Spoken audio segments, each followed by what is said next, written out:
terkasih di dalam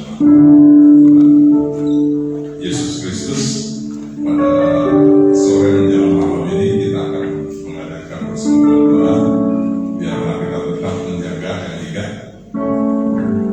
memakai masker, menjaga jarak, dan selalu mencuci tangan. Jadi 3M itu yang harus selalu dipatuhi, sehingga duduk jangan terlalu dekat, ada jarak.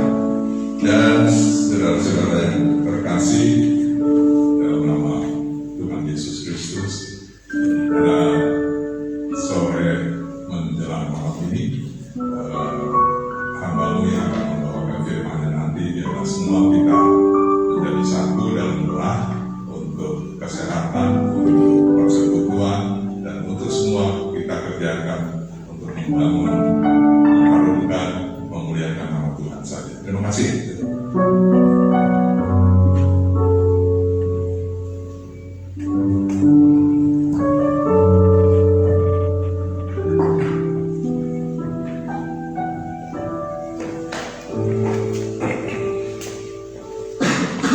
Shalom, selamat Bapak Ibu.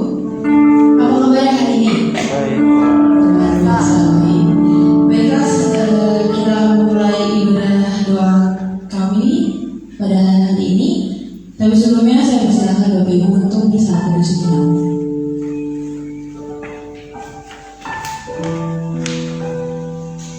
Firman Tuhan berkata, Tuhan dekat pada setiap orang yang berseru kepadanya, pada setiap orang yang berseru kepadanya dalam kesetiaan. Amin. Kami akan melakukan pujian pembukaan, yaitu Hadiratmu.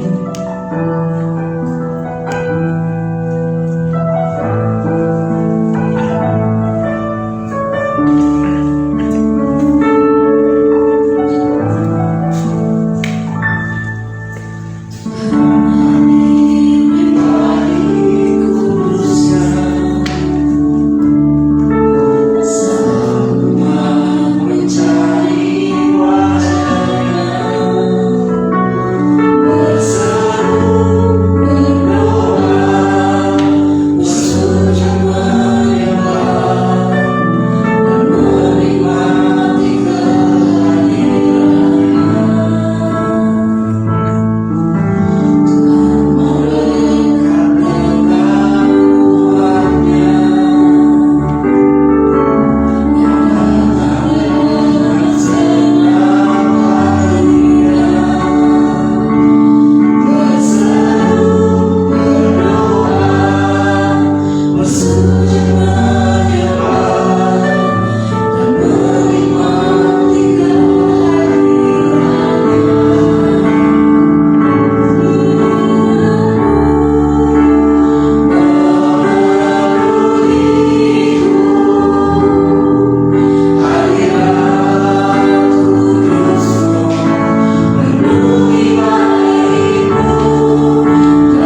Bapak Albert yang akan membawakan firman-Mu. Kiranya firman-Mu nantinya yang akan disampaikan dapat berguna bagi kesehatan rohani kami ya Tuhan. Berkati juga teman-teman kami yang belum sempat hadir di tempat ini karena sakit penyakit ataupun ada keperluan lainnya. Kiranya mereka dapat berkumpul nantinya di tempat ini bersama-sama untuk memuji dan juga memuliakan nama-Mu. Terima kasih Tuhan. Doa ini kami alaskan di dalam nama-Mu Tuhan Yesus Kristus. Haleluya. Amin. Masih ada sukacita Bapak Ibu? Masih tetap semangat ya. Di sini kami saya mengundang Bapak Ibu semua untuk bangkit berdiri. Kami akan menyanyikan pujian sukacita kita yaitu Bukan Bangkit.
dan kami mau hidup yang baru.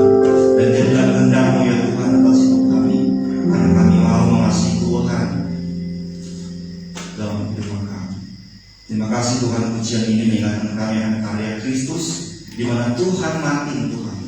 Dan saat ini Tuhan, kami mau belajar bersama-sama mendengar firman-Mu.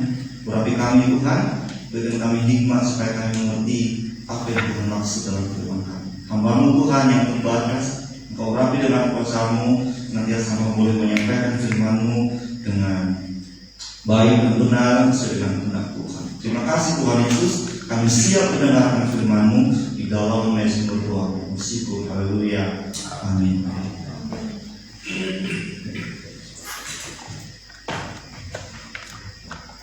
Shalom.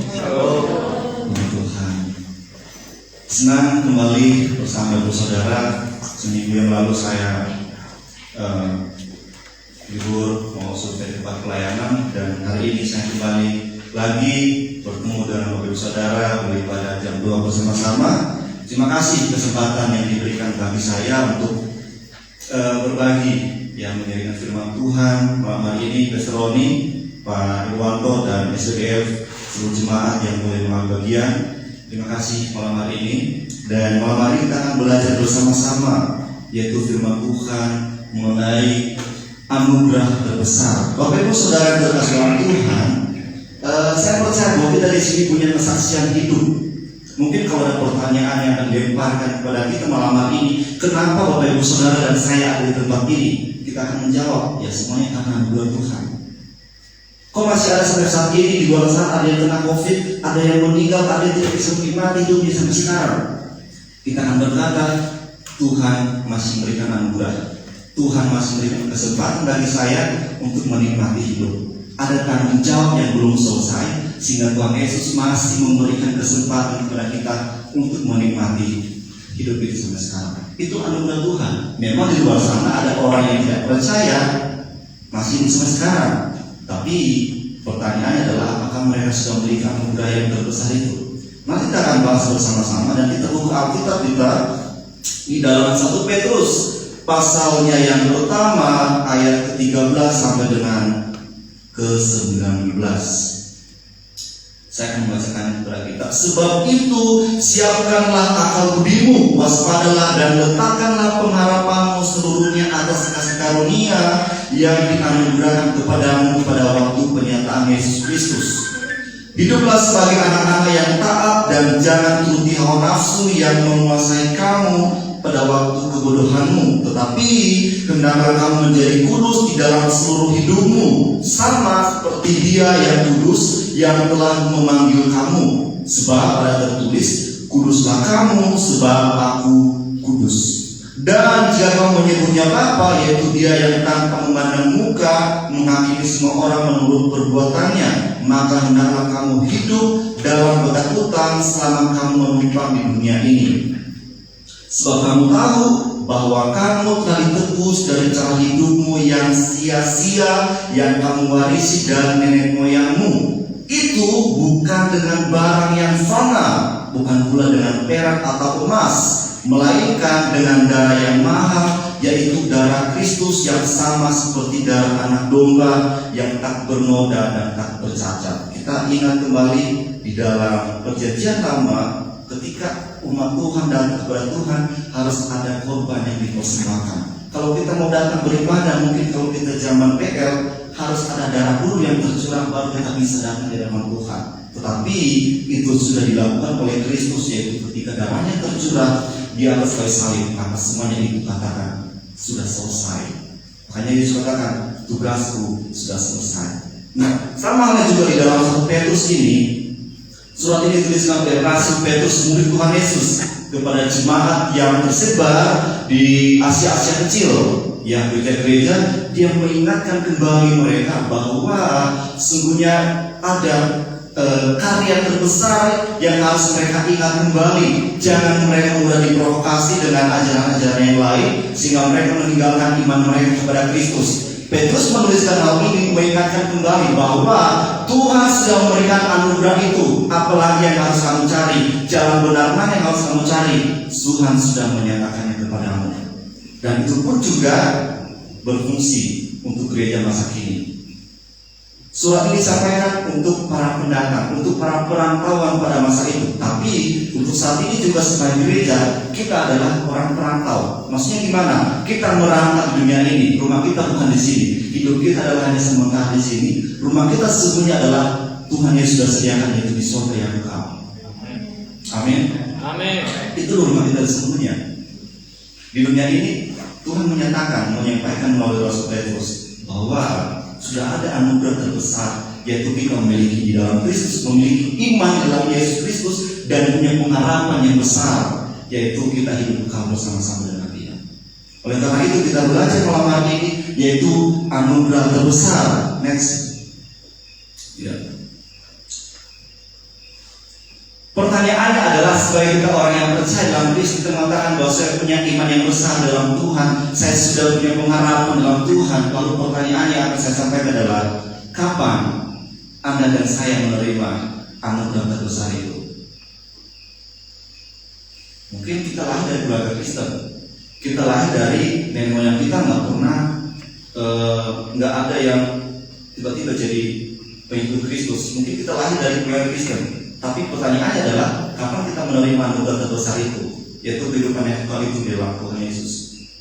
Di dalam ayat 13 dia mengatakan begini, sebab itu siapkanlah akal budimu, waspadalah dan letakkanlah pengharapanmu seluruhnya atas kasih karunia. Letakkanlah pengharapanmu atas kasih karunia. Poin pertama yang perlu kita perhatikan adalah, kapan kita menerima anugerah terbesar itu dalam Tuhan, yaitu ketika kita menjadikan Kristus prioritas dalam kehidupan kita. Saya mau next. Ya, lagi. Ya, di dalam kata ini dia katakan, boleh lanjut. Ya, mengutamakan. Di dalam bahasa Inggris, di dalam Oxford bahasa Inggris dikatakan to treat something as being more important than other things. Sesuatu yang harusnya kita tahu itu harus perlu kita lakukan, sangat perlu dari hal-hal yang lain. Misalnya ada hal kecil yang sering disampaikan kepada sekolah minggu, kalau sekarang sekolah minggu gitu. Kamu punya jajan 2, terus temanmu 3, mereka membutuhkan. Apa kamu bilang, kayaknya nggak usah lah, biar nggak sakit, yang satunya nggak sakit hati, udahlah saya kantongin aja. Atau jajanmu cuma 1, tapi temanmu juga di situ membutuhkan. Kalau kamu bilang, aku ini nggak cukup buat saya, mungkin kalau saya makan hanya nyangkut di lidah saja, nggak nyampe perut. Apalagi kalau saya bagi 2, itu gimana? Mau berbagi atau tidak? Sama halnya juga di sini, bahwa prioritas itu adalah kita tahu yang penting, tapi terkadang kita acuh tak acuh. Udah mendesak, baru kita bilang, ternyata sangat penting. Kemarin saya ngobrol-ngobrol sama teman, dia bilang gini, saya ngantor teman, terus dia pulang sendirian. Dia bilang, dan saya teman, dia bilang gini, untung loh Pak Abdul temenin saya. Kalau saya pulang, ini gelap-gelap begini saya takut. Tapi puji Tuhan sih, waktu ada gelap-gelap itu iman saya semakin tumbuh. Berarti kalau dia lagi mensesakan, imannya baru bisa bertumbuh. Kalau hidupnya baik-baik saja, dia tidak berharap pada Tuhan. Saya bilang, kalau gitu nggak usah tadi saya ikut, nggak usah temenin, biar semakin dekat sama Tuhan. Saya bilang gitu. Saya bilang enggak juga lah, kecuali kalau Pak Alun di situ. Sebenarnya kalau daripada saya ada tapi imanmu tidak bertumbuh, saya nggak berdampak dong. Mendingan saya nggak ada tapi imanmu bertumbuh. Bilang, ya udahlah nggak usah bahasan itu, pokoknya makasih malam hari ini sudah teman saya. Ya, itu adalah prioritas, di mana kita memperlakukan sesuatu dengan sadar. Kita sadar bahwa lebih penting dari hal-hal yang lain. Di dunia ini apalagi lebih penting. Kemarin saya baca kutipan dia kata begini, jangan pernah katakan duit uang itu bukanlah segalanya kalau Anda belum punya uang banyak. Betul, uang itu adalah sangat penting di dunia ini, tapi itu tidak pernah kita bawa di dalam kehidupan kekal kita. Nggak ada yang mati dia bawa emas, dia bawa rumahnya, mobilnya, tidak ada. Kita hanya menikmati dunia.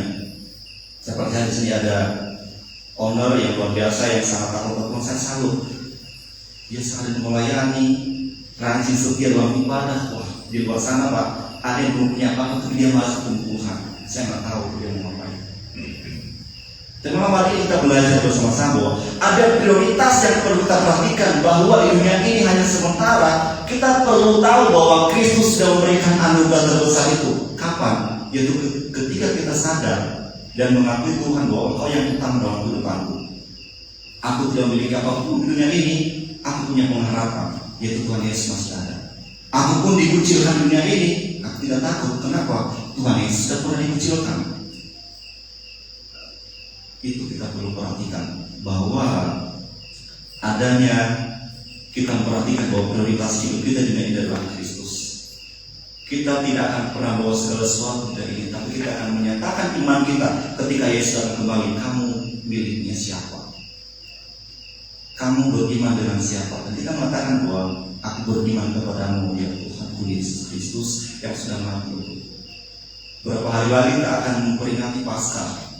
Kita harus ingat bahwa ada 20.000 tahun yang lalu Tuhan Yesus berkarya, dan Dia menyatakan kepada kita bahwa aku mengasihimu karena engkau tidak bisa melakukan apa-apa untuk mendapatkan hidup yang kekal.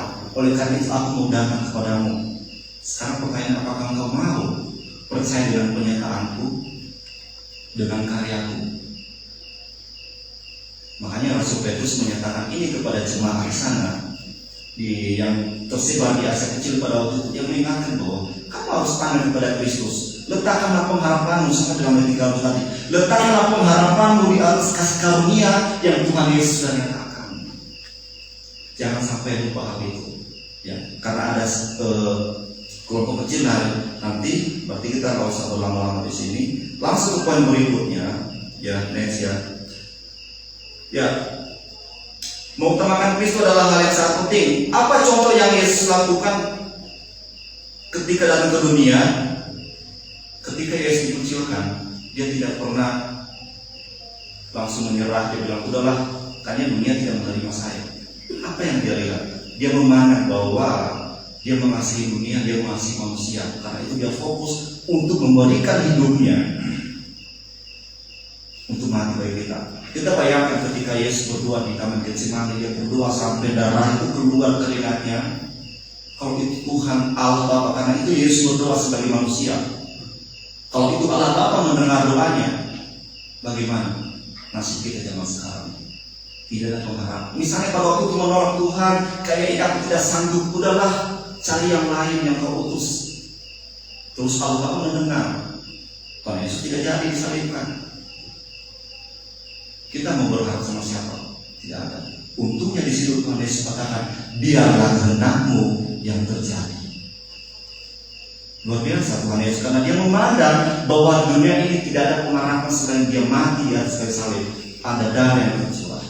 Kemudian yang kedua, kapan kita menerima hal itu? Di dalam ayatnya yang ke 3, 14, 15 dan 16 dimatakan di sini. Hiduplah sebagai anak-anak yang taat dan jangan turuti hawa nafsu yang menguasai kamu pada waktu kebodohanmu. Tetapi hendaklah kamu menjadi kudus dalam seluruh hidupmu, sama seperti Dia yang kudus yang telah memanggil kamu. Sebab ada tertulis, kuduslah kamu, sebab aku kudus. Poin yang kedua adalah kapan kita menerima hal itu? Ketika saya dan Bapak Ibu Saudara mau belajar menjadi serupa dengan Kristus. Tidak ada manusia yang sempurna di dunia ini, tapi Tuhan Yesus mengajarkan kita supaya kita belajar, supaya kita tetap kudus di dalam Tuhan. Kudus seperti apa? Ketika kita mau belajar firman Tuhan, ketika kita mengingat akan karya Tuhan, ketika kita mengingat bahwa Tuhan Yesus sudah berbuat baik atas saya, maka kita semua di sini akan tetap dekat kepada Tuhan. Yang mengatakan di sini, kuduslah kamu sebab Allah kudus. Kudus tidak mungkin dia akan bercampur dengan yang kotor. Oleh karena itu kalau kita mau bilang kita kudus, maka kita harus melakukan apa yang dikehendaki oleh Tuhan. Kenapa belajar? Ya, kita mau belajar dalam bahasa Yunani di sini. Belajar dalam bahasa Yunani ada dalam situ, yaitu next. Ya, ketika mau belajar seperti Kristus, next. Ya, belajar dalam bahasa Yunani yaitu didasko. Yaitu artinya mempelajari, mengikuti, meniru. Next. Artinya di sini ada kata kerja yaitu tindakan keingintahuan dan mau tahu dan mau melakukannya. Ada tindakan mau tahu dan mau melakukannya. Bukan yang sudah tahu lalu udah udah begitu ya. Udah sudah tahu aja. Oh begitu ya karena Tuhan Yesus ya. Oke, saya tahu dia mati. Kalau saya enggak, mau tahu ya gimana? Sudah cukup tahu aja. Bapak Ibu Saudara, ada banyak orang di luar sana, mungkin saya percaya di sini tidak ada. Banyak itu kepo dengan kehidupan seorang. Saking keponya, dia menanyakan berapa orang itu gimana sih, gimana. Ketika dikasih tahu cukup tahu doang. Ketika dia mau reaksi, makanya hidup orang ini nggak benar. Harusnya kalau dia kepo, dia akan menegur, dia akan mengajar. Oh, ternyata kamu nggak boleh seperti ini. Tapi banyak kan hanya sekedar kepo, lalu dia akan menjijikkan orang lain. Itu tidak baik. Kalau kita mau tahu kehidupan seorang, kita mau belajar dari kebenarannya, dan kita kalau ada yang tidak baik, kita akan belajar bagaimana kita mengasihinya, menegurnya, dan mengajarkannya. Bukannya sudah tahu kehidupan seorang, tapi kita mau belajar dari kehidupan seorang itu. Makanya dalam hal ini kita mau belajar serupa dengan Kristus. Petrus mengingatkan jemaat pada waktu itu dan kita supaya kita juga hidup kudus dengan Tuhan. Kalau kita mau datang kepada Tuhan, maka kita pun juga harus benar-benar layak di depan Tuhan. Apa yang perlu kita persembahkan kepada Tuhan? Kalau kita lihat di dalam Roma pasal yang ke-12, tubuh kita ini adalah bait sucinya Tuhan. Tidak ada yang lebih kita persembahkan selain tubuh kita. Ada yang berdebat mengenai persembahan persepuluhan. Dia bilang persepuluhan tidak penting, cukup tubuh kita aja kita bawa kepada Tuhan. Lalu saya bilang, kalau tubuhmu seluruhnya dipersembahkan kepada Tuhan, apa yang kamu miliki? Saya punya uang, punya segalanya, persembahkan kepada Tuhan. Oh tidak, Roma 12 bilang hanya tubuh saya. Lalu saya bilang, itu tidak benar. Di dalam hal itu kalau kita mau belajar, bukan hanya persepuluhan yang kita bawa kepada Tuhan, tapi semuanya. Bukan hanya persepuluhan, semuanya kita persembahkan kepada Tuhan. Tapi Tuhan kasih hikmat, karena kita masih di dunia, kita juga perlu makan, kita butuh kebutuhan yang lain. Oleh karena itu dia bilang bahwa persembahkan semuanya. Kita mau belajar serupa dengan Kristus. Kristus memberikan teladan yang sangat banyak ya kepada kita. Dia tidak hanya bilang kasihlah musuhmu, kasihlah yang membenci kamu ketika kamu ditampar di kirimu, berikan atau di kanan. Tidak. Dia tidak hanya ngomong saja, tapi memang dialami. Ketika orang mengucilkan dia mengajarkan kepada kita bahwa kamu juga harus belajar mengampuni, harus belajar mengasihi. Itulah dari Yesus Kristus. Ya. Kemudian yang ketiga adalah, sebelum kita masuk ke yang ketiga, pertanyaan kepada kita sekarang adalah apa yang perlu kita pelajari dari Kristus? Itu pertanyaan untuk kita semuanya. Apa yang perlu kita pelajari dari Kristus? Karena kita diskusikan. Kemudian yang next, yang ketiga adalah kapan kita menerima anugerah itu, yaitu ketika kita berjuang meninggalkan kehidupan yang lama. Sesungguhnya kamu itu adalah, kita semua sudah hidup baru dalam Kristus ketika Dia sudah mati untuk kita. Ketika kita mengimani bahwa di dalam Kristus ada keselamatan, dalam Kristus ada pengharapan kekal yang tidak bisa ditawar-tawar. Kenapa penting sekali kita berjuang meninggalkan kehidupan yang lama? Ya, next, nggak ada ya. Oke.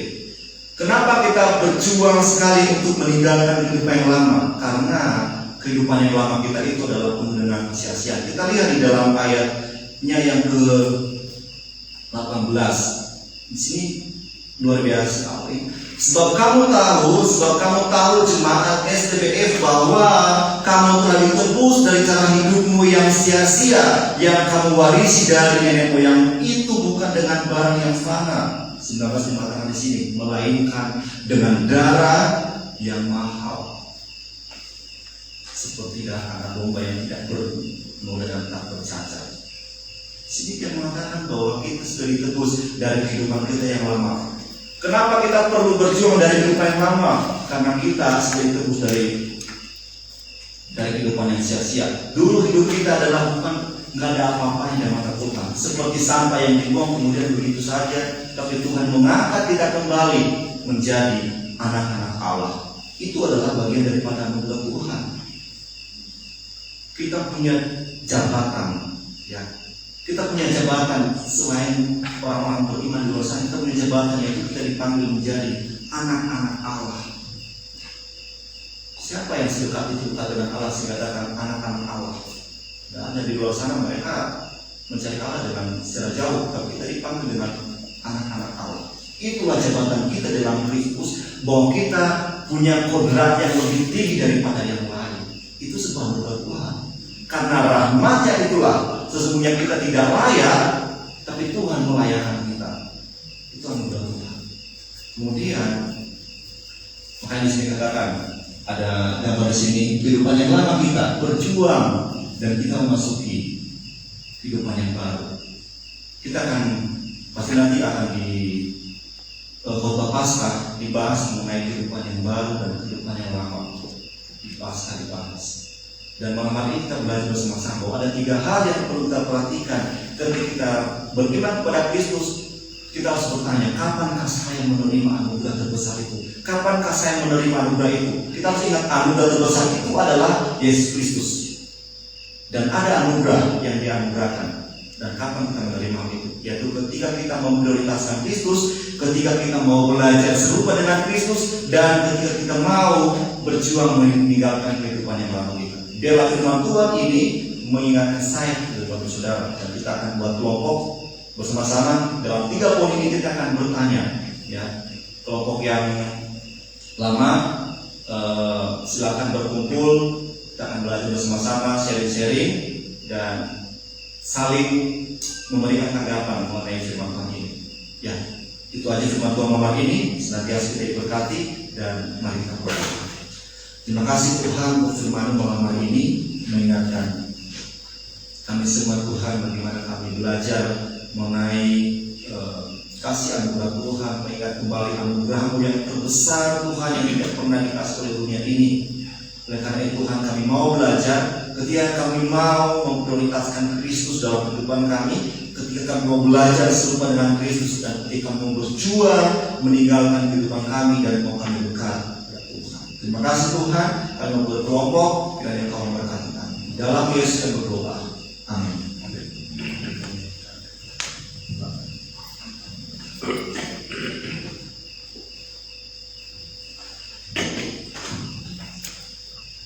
Silakan Mas Laras.